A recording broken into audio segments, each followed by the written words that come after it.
Well, welcome to another episode of Rimshots with Sean, brought to you by Barstools and Bandtalk. And geez, I've only known this gentleman. Well, I feel like I've known him all my life, but I only met him a couple of weeks ago. And you're gonna recognize him here in a minute. I have the one, the only, all the way from Las Vegas, Mr. Les Warner. How are you, sir? I'm great, really good. Did a great show yesterday on Fremont Street. We did a show. It was crazy packed for St. Patrick's Day. I worked with these guys from Dublin, the Black Donnellys, and they're amazing. They just did a couple of films. They're in the Guinness Book of Records for doing 60 gigs over 50 days in 50 states.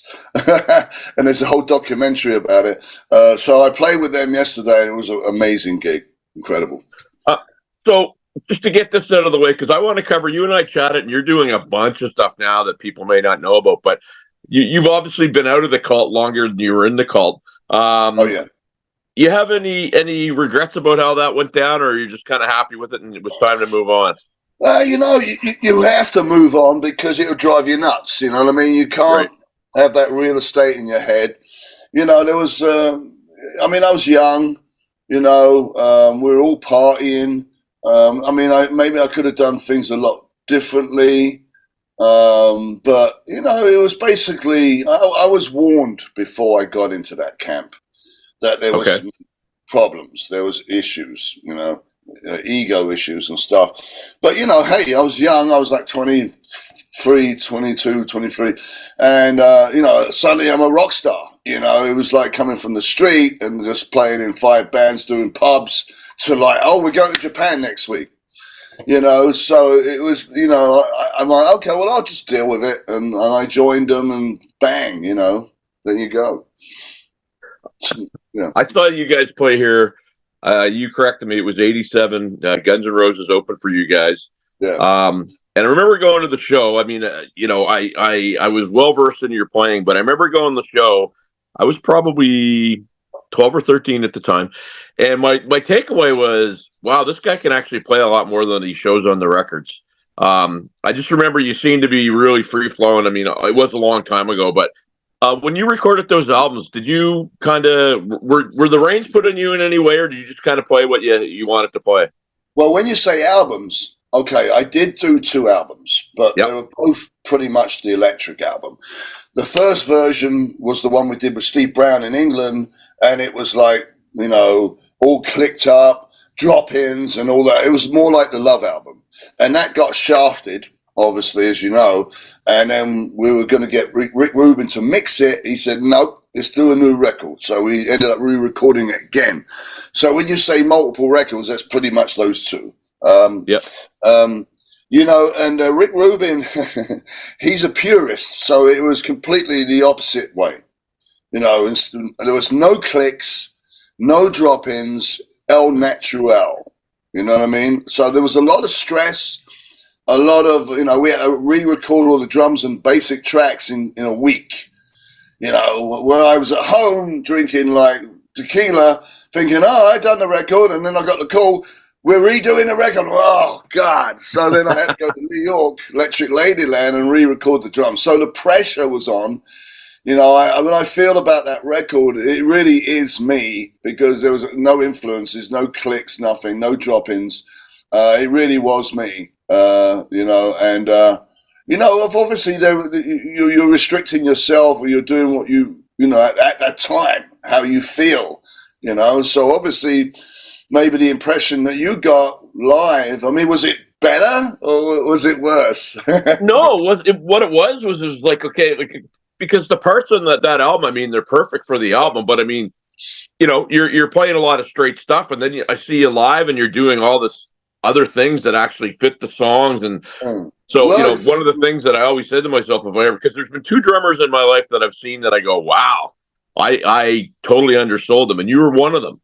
And wow. Okay. The question that I always wanted to ask you was, were you held back at all? Because I remember seeing you, and I remember walking away with 2 things. Guns N' Roses were not good that night. That's what I remember. And, we knew what they became. But I just remember going, wow, that's just, he shows a lot more, or he showed a lot more tonight than he did on the albums. Not that the albums were bad, but... Yeah.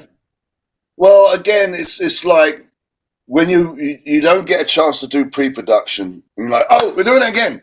You don't really have a chance to think about it. So it wasn't a great experience doing that because I was freaking out every night. Oh my God. Oh, I really hate the roll on that song. I hate my drumming. And, and then, but Rick is like, that's it. That's you. We're not going to, because, if it had been a Steve Brown thing, I could have gone back in and like, I hate that role. Redo it. Right. Or do this or do that. That wasn't available. It was just like, this is the song. This is the third take. We're keeping it. Good or bad. So that album's incredible. I hear stuff on that album. Like, oh, God. Why did he leave that hi-hat in there in between the roll and all this? It was strange, Well, but, everybody's their own worst critic, right? And I mean, I think you probably have been told before that, their sound changed after you left. And I mean, obviously we know who replaced you and whatnot, but they kind of went from a grindy, punky sort of thing to a little more polished, maybe. Well, you know what? I think it was a mix between the Electric album and the Love album on that record after. They were because the Electric record was, to me, it's like dry as hell, like AC/DC early album. Amongst all those records that came out at that time that were full of reverb and gated snares and all that, it really stood out. I think the Sonic Temple was pretty much going like, okay, let's take some of the sounds from Love and get the hard sound from Electric and mix it up. And it worked. It was good. It worked. They brought a session guy in, Brian Adams guy to do the record. But, so it worked for them, Right on. So you left, was it 88-ish, 89? Yeah, I was done at the end of 89, 87 I was done at the end. We'd been touring all year and, I mean, I can't really go into facts, but it wasn't a good situation. They did take advantage, and it was about that. Yeah, there's no doubt about it. Well, and I told you, Les, we're not a TMZ type style podcaster, so I wouldn't ask you about any of that. But one of the things I would ask you is, so you're done with that, and what happens to you as a guy, as a player, as a person? I went to Africa. Okay. I went to Zambia in Africa. I don't know why. I just did, I mean, Mick Fleetwood went there. Stuart Copeland went there. Ginger Baker went there. I went there and learned a lot of stuff, you know what I mean? And I just, I did a lot after that whole experience. I moved to New York and I got involved with the Irish music, which was a different type of thing. It was weird. And it was beneficial for me because I wouldn't have got the job with Bow Wow Wow unless I'd done that Irish stuff. So it's amazing the different influences that can help you move into other arenas. You know what I mean? I feel like I'm a well-rounded drummer now. I mean, I'm playing the best I've ever played, and I feel like doing all those different types of music has really helped me. So I mean, it was rough, it was really rough after, you get fired from a big fucking band. I mean, it's pretty awful. You've got to wipe your wounds for a while, you know what I mean? And you don't feel good about yourself. So I did go through a couple of years of, what the hell? What happened, Yeah. You said something interesting because I had a conversation with a couple of people today about age, and society puts us, you're too young, you're too old, act your age, whatever. You're the second person today that said to me, and as they're older, that they're playing better than they ever did. And a lot of people would think, in your 20s, you would play better. And I mean, myself, I feel like I'm playing better than I ever did. What would you say to somebody if they thought, you know what, I'm too old, or to actually, get out there and keep doing it? Well, I know I am too old for gigs, certain gigs. I mean, there's a guy in LA, I'm not going to mention his name, but he gets gigs for people. And every time he posts something, it's like, I need a drummer. It needs to be between 20 and 30. Or I'm like, I'm fucking 60, but I know I could go in there and do that job. I know I can. Unless it's a speed metal record. I mean, I'm not a speed metal drummer. I've been developing my double bass drum, and it's got better and better, and I can hold my own. I mean, the gig I did yesterday, we didn't rehearse, nothing. I hadn't played with them for a year, and I'm really good at following people. I'm really good at reading people. I mean, if I didn't know what was going to come next, I might as well go and design gardens somewhere and give up drumming. You know what I mean? Because I've been playing since the 70s, Yeah. So I've pretty much seen everything. I've been lucky enough to play with amazing guitar players. I played with Ronnie Montrose.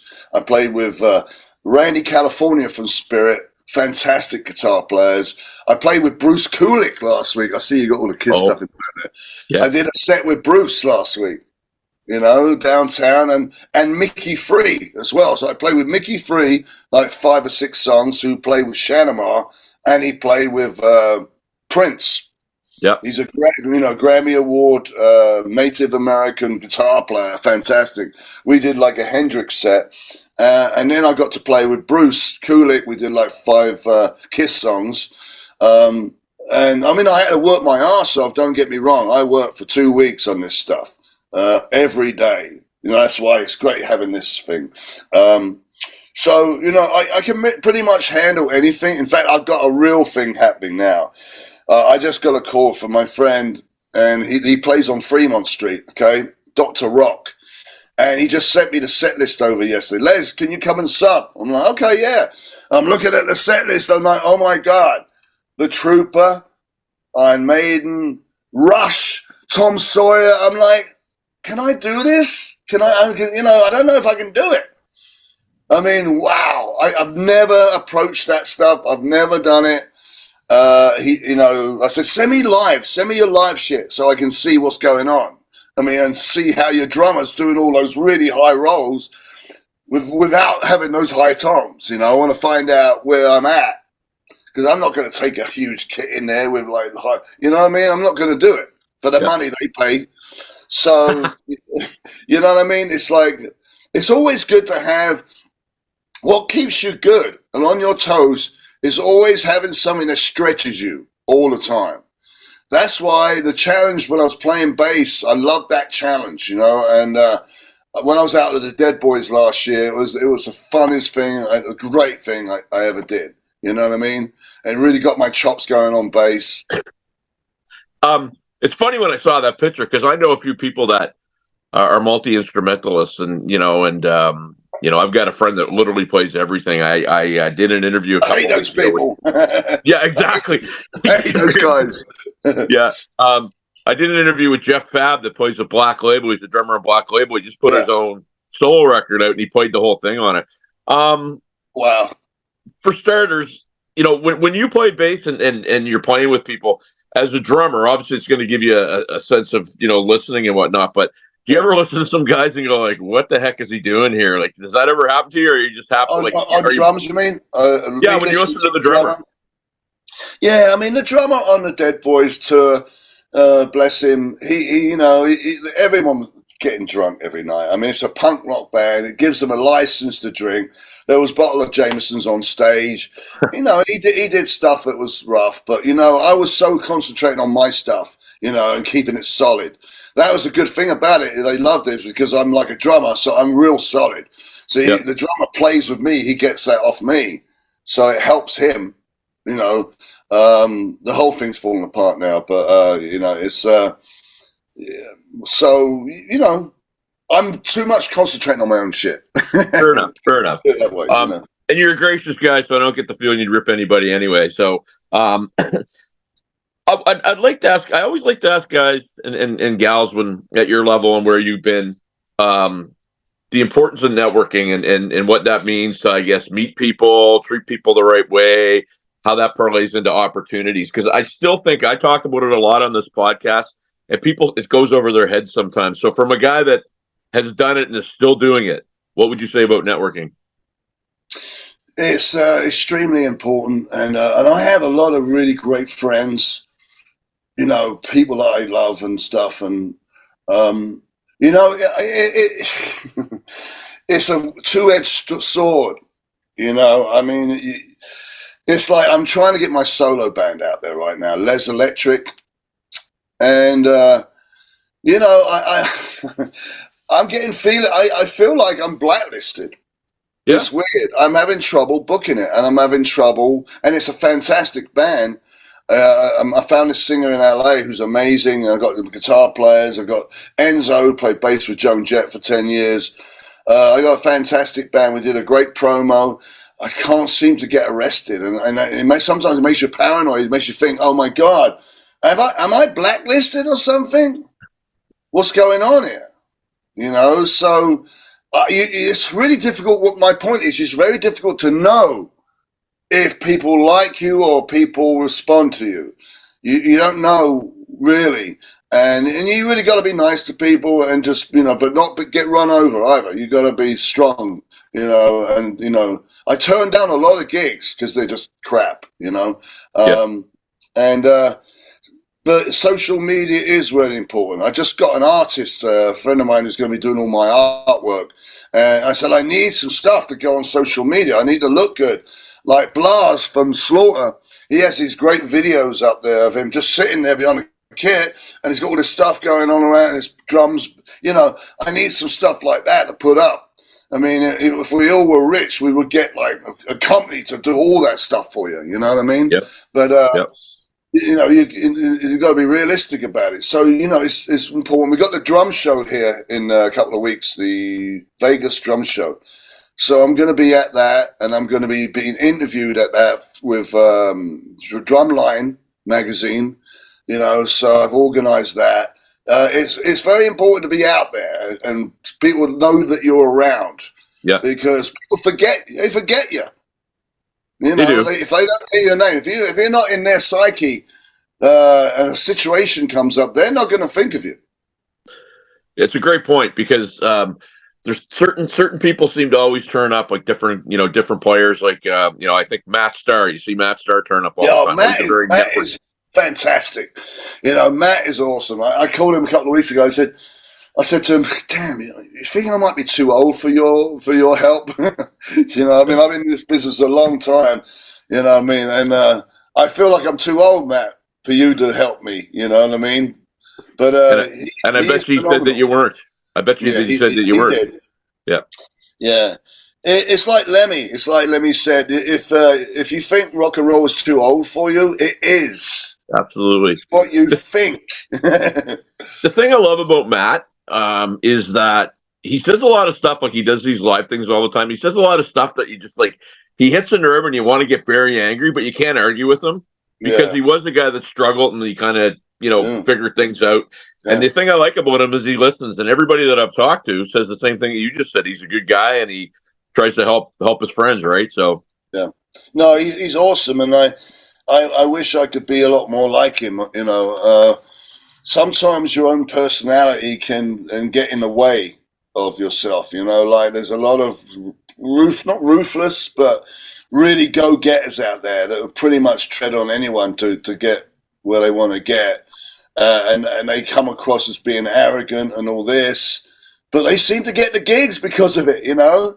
Yeah. They seem to like, hey, this guy's real confident. God damn, you know? And they would, all right, I'll give you an instance. Okay, so when I got the Cult gig, 160 drummers went for that gig. Wow. And they just had the hit She Sells Sanctuary, okay?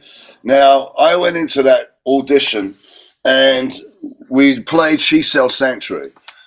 And I purposely didn't do that roll in the middle of the song.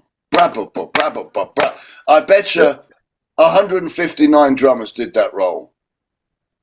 And I wanted to stick out. I wanted to have an attitude, right? You know, oh, shit, yeah, I only heard it a couple of times. Whatever, bullshit.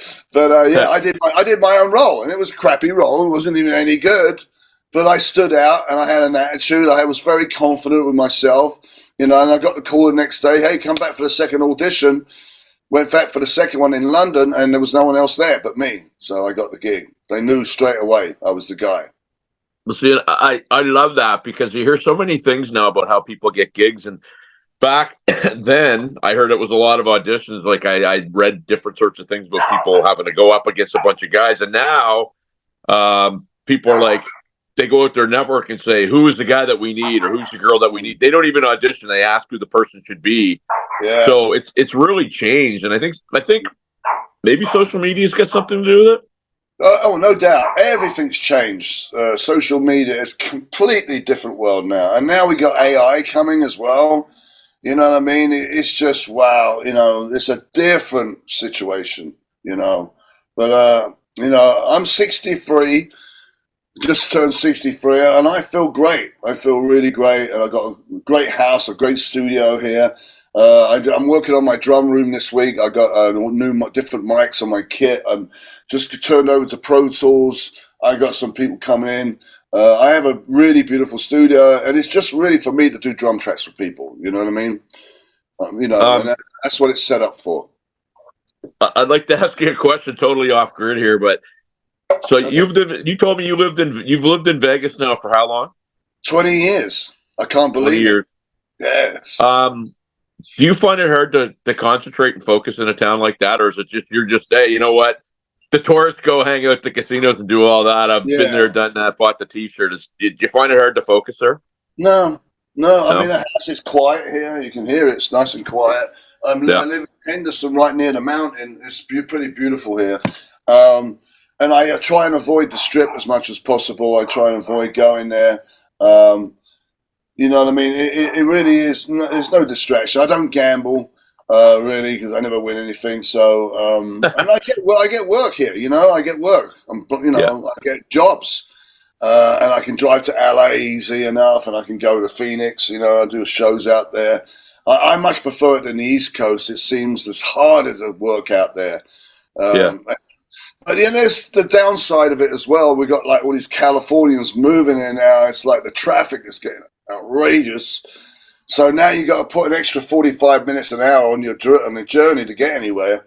But you know, I love it here, man. I'm a total Vagarian, you know, and I can't think of anywhere else to go. You know, I've never been. I want to get out there. I've got a lot of friends in Phoenix that I met through this podcast, and but I do want. I had a friend that actually used to do we used to be one of the lighting guys for the Cirque du Soleil, so I got to get out there and see him too. So well, you got to come out. We're having a party. Our parties are legendary, by the way. Yeah, because we got the best party house, and we got fire eaters coming, and we got a guy filming it with a drone that did the films with.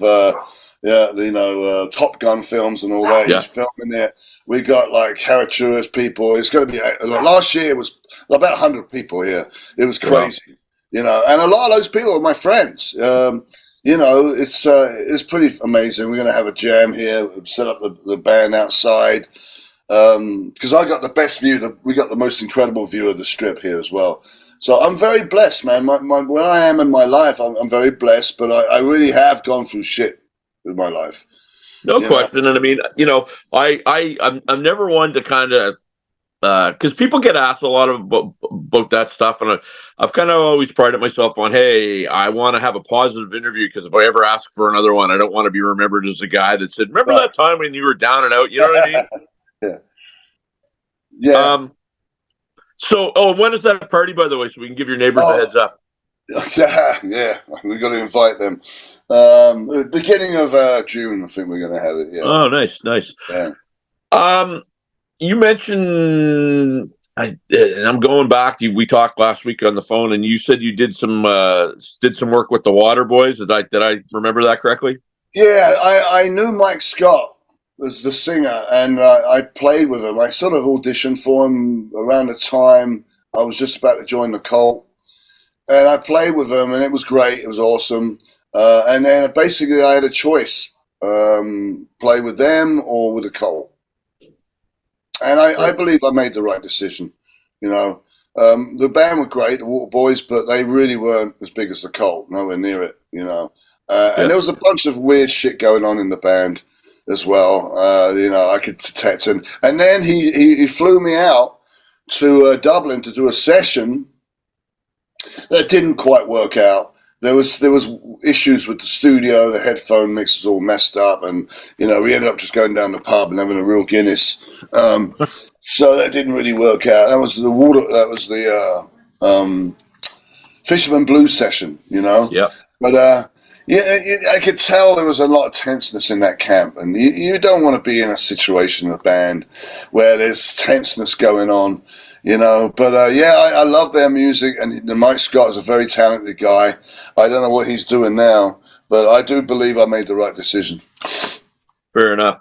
I wouldn't be a fellow human being here if I didn't ask you how your dog's doing, because you sent me a funny picture with him with the dome around his. I gotta get him. He's my boy. All right.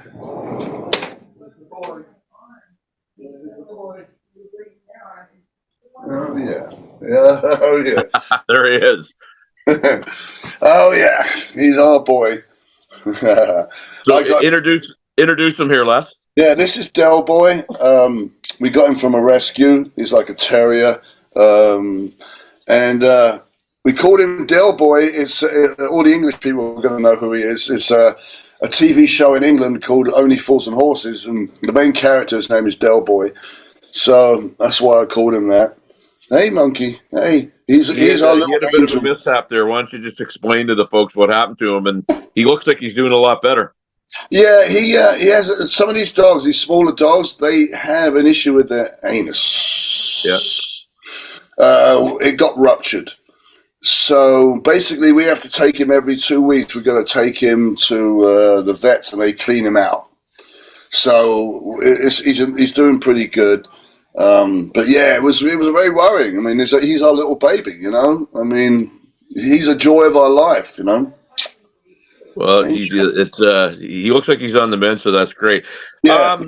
Last question, my friend, and I really appreciate you doing this, and I'd love to stay in contact with you because, like I said, you had a great phone call. And my viewers, where can they find out what you're up to? Where do they look you up? I know you're on Facebook, but yeah.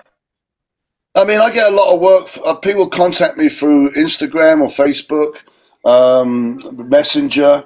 That's where I do most of my stuff, the contacts where, I have an international session drummer website, Facebook. So really, basically, through social media is the easiest way to get hold of me. I don't charge too much for my drum tracks. I'm pretty reasonable, but I've got a great drum room. My drum room is like the power station. It's awesome because we have a lot of hard tiles here, really hard tile. It's in one of the bedrooms. This is the control room, and then there's the drum room. DW gave me a kit when the pandemic happened. They said, "Here, Les, take this kit," and I used that, for the session work. And So social media really is the easiest way, Super. Well, look, I want to thank you for doing this, my friend. It's great to finally meet you. And my pleasure. I will say, no BS, but I mean, I tore that Electric album apart, and it was funny when Drew Blood kind of connected us because you met him at NAMM. Yeah. And when he made the connection, my line to Drew was, okay, one of these guys that I grew up listening to is finally hunting me down because I owe them royalties for stealing licks. So thank God that didn't happen. Awesome. Well, it was my pleasure to do this, and if you get to Vegas in June, man, you might be in time for the party. I think it's going to be around the 12th. So. Listen, man, I'll see what's up there. So, thanks a lot, my friend. You have yourself a great day. Thank you very much.